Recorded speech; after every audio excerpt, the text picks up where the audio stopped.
Bueno, hola a todos. Vamos ahora con un bloquecito de preguntas de ley 39, todas oficiales, vamos a ir corrigiéndolas. Y yo creo que bastante chulas porque hay muchas de ellas que dan juego para repasar montones de cosas. Realmente en algunas de las preguntas repasas casi artículos enteros. La primera sobre los recursos. Yo creo que está quizá el formato de la pregunta sencillito, pero bueno, que da pie para enfatizar un detalle interesante. Dice, según ley 39, contra resoluciones y actos de trámite, si estos últimos deciden sobre el fondo del asunto, podrá interponerse por los interesados, correcta, C de Cáceres, recurso de alzada y potestativo de reposición. Vale, esta yo creo que es sencillita, la pregunta es del 112. Si no es el 112. Justo cuando se puede recurrir, nada, contra las resoluciones y actos de trámite, si estos últimos deciden directo o indirectamente a fondo del asunto, determinan la imposibilidad de continuar el procedimiento, producen indefensión o perjuicio irreparable. Aquí en el enunciado te hablan solo de una de las posibilidades, pero bueno, hay más, pero efectivamente, si es un acto de trámite que decide sobre el fondo del asunto, se puede interponer recurso de alzada y potestativo de reposición. O sea, se podrán interponer los recursos administrativos ordinarios. Yo creo que esta, bueno, pregunta bastante sencillita en el sentido de que básicamente tenemos que sabernos los recursos cuáles son, los ordinarios, alzada y reposición, y saber que no solamente son recurribles las resoluciones, que por supuesto que lo son, sino que también serían recurribles ciertos actos de trámite. Entre esos actos de trámite, pues por ejemplo, los que deciden el fondo del asunto. Vale, entonces está, yo creo que es sencillita. Quizá lo interesante, un poco de lo que tenemos en el enunciado, es la posibilidad, justo que os estoy destacando, de no solamente podremos recurrir las resoluciones, que evidentemente cuando se pone fin al procedimiento podremos recurrir. Hay alguna excepción por ahí que no, pero bueno, como norma general, en la inmensísima mayoría de los supuestos, cuando tenemos una resolución que pone fin al procedimiento, podemos poner recurso en vía administrativa, pero también aquellos actos de trámite que sean muy importantes, que la doctrina denomina actos de trámite cualificados, esos también podrán ser recurridos. Muchos actos de trámite no se pueden recurrir, de hecho muchos ya te lo dicen expresamente en la ley 39, pues, por ejemplo, acuerdo de acumulación, no cabe recurso, ampliación de plazos, no cabe recurso, determinamos la tramitación de urgencia, no cabe recurso, son actos de trámite no recurribles, pero otros actos de trámite sí que serían recurribles. Vale, pues, por ejemplo, estás en un proceso selectivo, una oposición, publican la lista de admitidos y excluidos, es un acto de trámite. Si te excluyen, aun siendo un acto de trámite, obviamente es un acto de trámite cualificado, es un acto de trámite muy relevante, para ti te impediría continuar en el procedimiento y por tanto sería recurrible. Vale, entonces, depende un poquito, los actos de trámite que son muy importantes se pueden recurrir, los que son normales, digamos, los que no son cualificados no se podrían recurrir, pero al final la moraleja de todo esto que os cuento es que las resoluciones, por supuesto que se pueden recurrir y también aquellos actos de trámite que se consideren cualificados, o sea, que sean muy importantes. Y los recursos, los ordinarios, alzada y potestativo de reposición. 1 C de Cáceres. Vale, luego la 2 es de las que os comentaba, que es pregunta muy interesante porque nos da para repasar prácticamente todo un artículo, de hecho aprovechamos y lo repasamos todos, que es el de causas de inadmisión de un recurso. Vale, aquí yo os anticipo, todas son correctas. Te dicen, según ley 39, son causas de inadmisión de un recurso, pues entre otras estas, que carezca de legitimación el recurrente, que carezca que carezca el recurso manifiestamente de fundamento o que sea extemporáneo, que haya transcurrido el plazo para la interposición del recurso. Vale, entre otras hay más, pero entre otras tendríamos estas tres y por lo tanto todas son correctas. Vale, deciros como anécdota, que bueno, yo probablemente yo lo haya contado en cursos de leyes, en YouTube, en vídeos de contenidos exclusivos. Seguro que lo he contado 80 veces, pero no deja de ser interesante.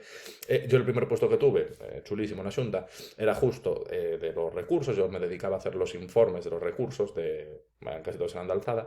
Yo me dedicaba a hacer los informes de los recursos, lo que le llaman informe propuesta, sería en castellano, que era básicamente determinar si había que estimarlo o desestimarlo. Y muchos los desestimaba por extemporáneos y eran los más fáciles.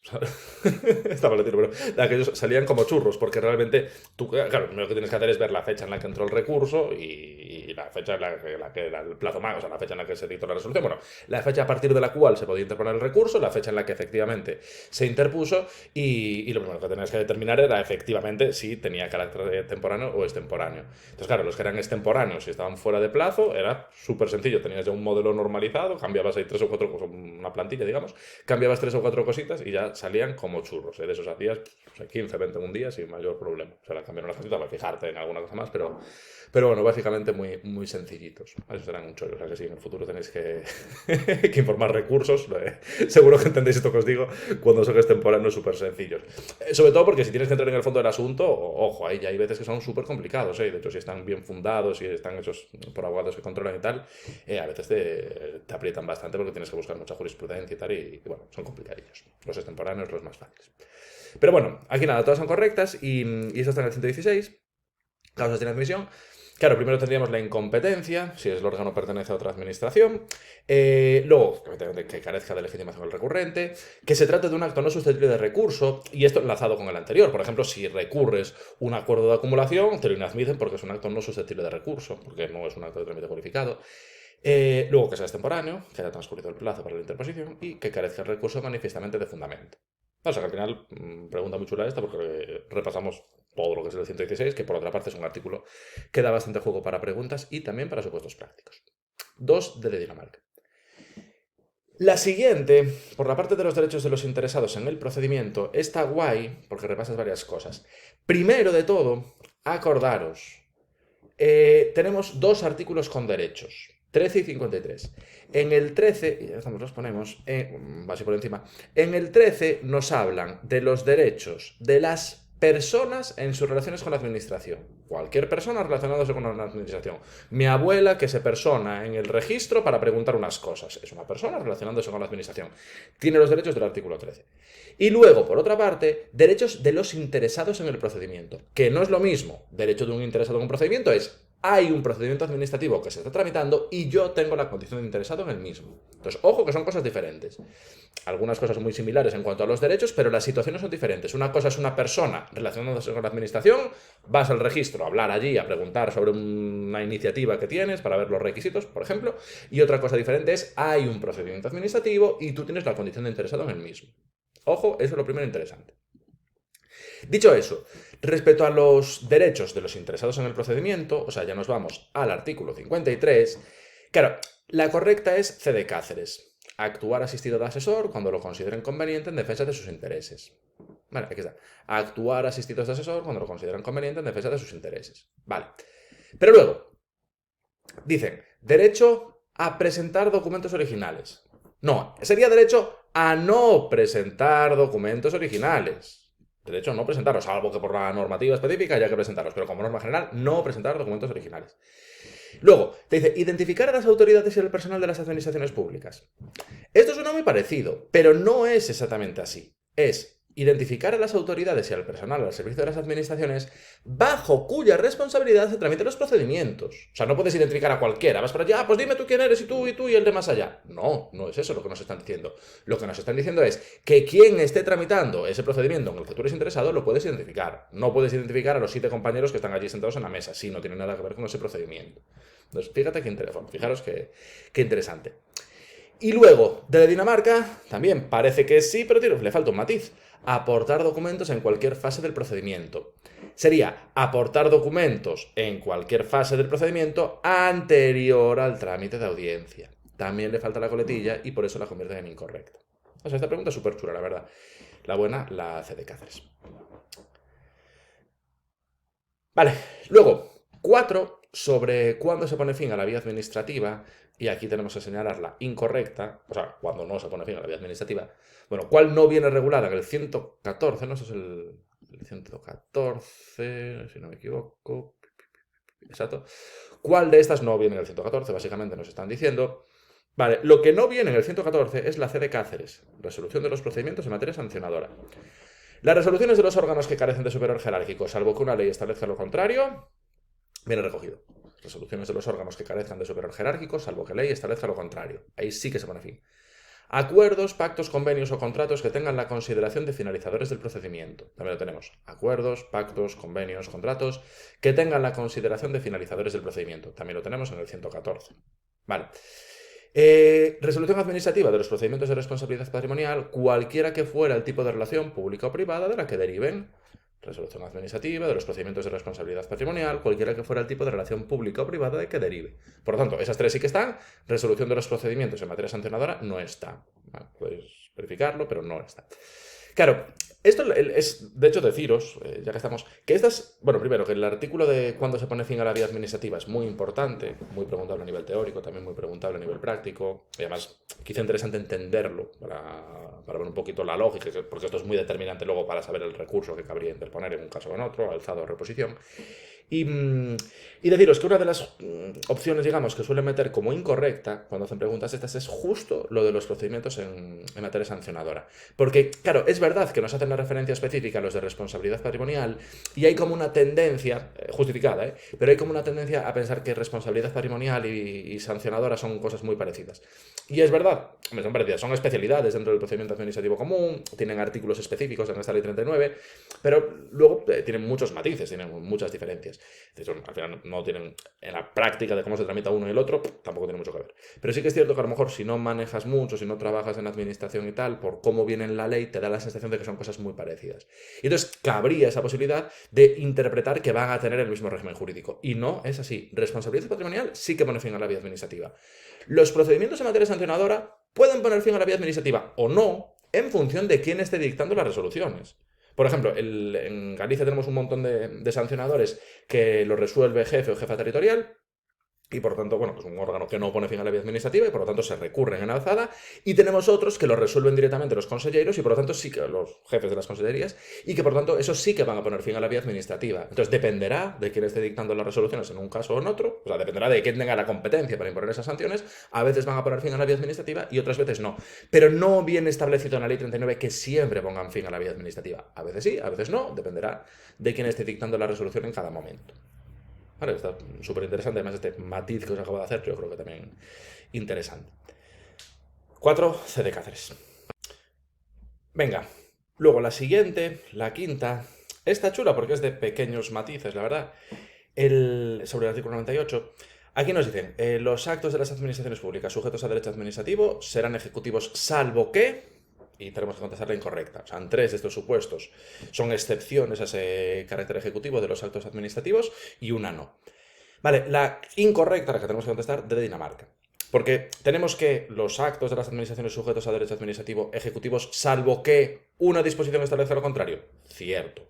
Salvo que se necesite aprobación o autorización superior. Cierto. Salvo que se produzca la suspensión de la ejecución del acto. Cierto.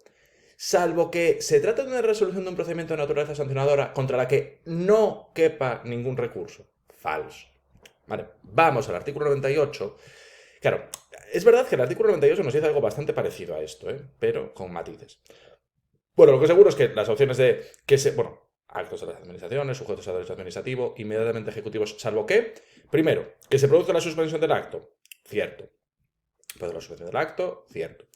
Que una disposición establezca lo contrario. Que una disposición establezca lo contrario. Cierto. Que se necesita aprobación o autorización superior. Que se necesita aprobación o autorización superior. Cierto. Ahora, ¿qué pasa? Sobre las resoluciones sancionadoras algo nos dicen. Pero te dicen, salvo que se trate de una resolución de un procedimiento sancionador contra la que quepa algún recurso en vía administrativa, incluido el potestativo de reposición. Que quepa. No que no quepa, como me estás diciendo aquí. No, que sí que quepa. Y además aquí me estás diciendo ningún recurso a secas y la regulación que tenemos en el 98 es ningún recurso en vía administrativa, incluido el potestativo de reposición. Entonces tenemos aquí esos pequeños matices, que es lo que convierte en incorrecta la opción de Dinamarca. Vale, sí que es cierto que, bueno, todo suena más o menos parecido, pero como tenemos esos matices, sobre todo lo del no, que eso es lo fundamental, aquí nos dicen que no, y lo que pone es que sí que quepa. Vale, de hecho, una de las particularidades que tienen los procedimientos sancionadores es esa. Vale, así que nada, 5 de Dinamarca y interesante ese pequeño matiz. Luego, la 6... Aquí nos hablan del procedimiento de revisión de oficio de la figura del 106 para los actos nulos de pleno derecho. Y lo que hacen es, digamos, buscarnos un poquito... Bueno, aquí hablan un poco de qué ocurre si transcurre el plazo para tramitar ese procedimiento sin que se resuelva. Y lo que tenemos es que si el procedimiento... La correcta es la C de Cáceres. Si el procedimiento se inicia de oficio, el transcurso del plazo de 6 meses desde su inicio sin que se dicte la resolución producirá la caducidad del mismo. Vale, esto va así, es el último punto, ¿no? Si el procedimiento se inicia de oficio, el transcurso del plazo de 6 meses desde su inicio sin que se dicte la resolución producirá la caducidad. Vale, ¿qué pasa? Que si el procedimiento se inicia a solicitud, lo que tenemos es silencio desestimatorio. Podrá entenderse desestimada por silencio administrativo. Vale, aquí nos hablan, bueno, una nos hablan de silencio positivo, que está claro que no va a ser. En otra nos dicen, si se inicia de oficio desestimada por silencio, no, sería si se inicia a solicitud, cuando estaría desestimada por silencio. Si se inicia de oficio, lo que tendríamos es la caducidad. Vale, entonces, interesante, si se inicia de oficio, pasan 6 meses sin que se resuelva, caducidad. Si se inicia a solicitud, pasan 6 meses sin que se resuelva, silencio desestimatorio.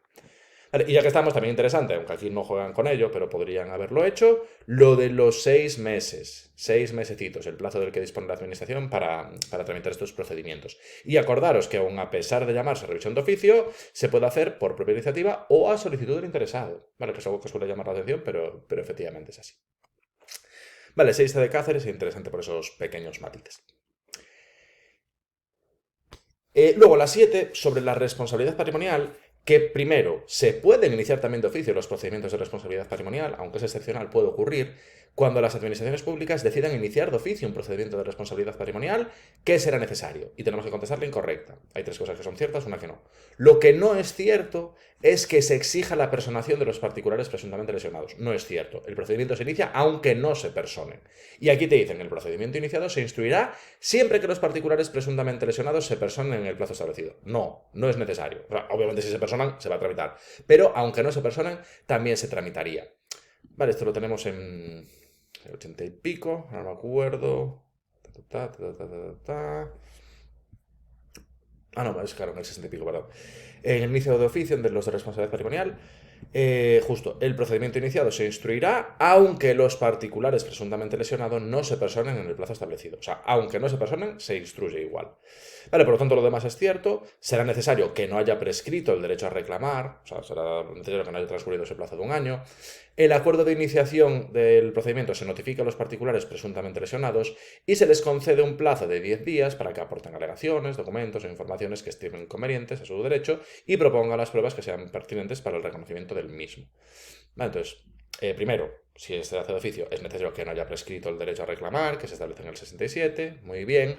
Luego, el acuerdo de iniciación se notifica a los particulares presuntamente lesionados, acuerdo de iniciación se notifica a los particulares presuntamente lesionados y se les concederá ese plazo de 10 días para que aporten alegaciones, documentos o información que estimen conveniente a su derecho y propongan las pruebas que sean pertinentes para el reconocimiento del mismo. O sea, de hecho, básicamente, las letras A, B y C es copia y pega de todo el resto del artículo y luego lo que hacen en la opción D para meter la incorrecta es que nos dicen como que sería necesario que se personen a los interesados para que se tramite el procedimiento cuando no es así. Procedimiento iniciado se instruye aunque no se hayan personado en el plazo establecido. 7 de Dinamarca. ¿Vale? Fijaros que en esta también repasamos un artículo entero. Pregunta súper chula. Y luego la última, sobre los sancionadores. Órgano instructor resolverá la finalización del procedimiento con archivo de las actuaciones sin que sea necesario formular propuesta de resolución cuando en la instrucción del procedimiento se ponga de manifiesto que concurre a alguna de las siguientes circunstancias. ¿Cuál es la correcta? La correcta es que se puede archivar sin necesidad de hacer propuesta de resolución cuando quede de manifiesto la inexistencia de los hechos que pudieran constituir la infracción. En las otras todas te dicen algo parecido, pero no. Está mal, o sea, la buena es la C de Cáceres. La A te dice, cuando se concluya en cualquier momento que ha caducado el procedimiento. No, sería que ha prescrito la infracción, no que ha caducado el procedimiento. En la B te dice, cuando los hechos resulten probados y acreditados. No, es cuando los hechos no resulten probados. Y luego te dice, cuando los hechos probados constituyen de modo manifiesto infracción administrativa. No, sería cuando los hechos no constituyan infracción administrativa. Vale, esto lo tenemos de la propuesta de resolución. Aquí estamos. Y te dicen, órgano instructor, resolverá la finalización del procedimiento con archivo de actuaciones sin necesidad de hacer propuesta de resolución cuando, correcta, quede de manifiesto que concurre, alguna de las siguientes circunstancias, la inexistencia de los hechos que pudieran constituir infracción. Es la primera, la inexistencia de los hechos que pudieran constituir infracción. Luego lo que os decía, las otras posibilidades pues juegan con alguna de estas opciones, cambiando los detallitos y con eso convirtiéndolas en opciones incorrectas. Vale, así que nada, este bloquecillo de preguntas así. Espero que os haya gustado, que os haya resultado útil y nos vemos en los siguientes.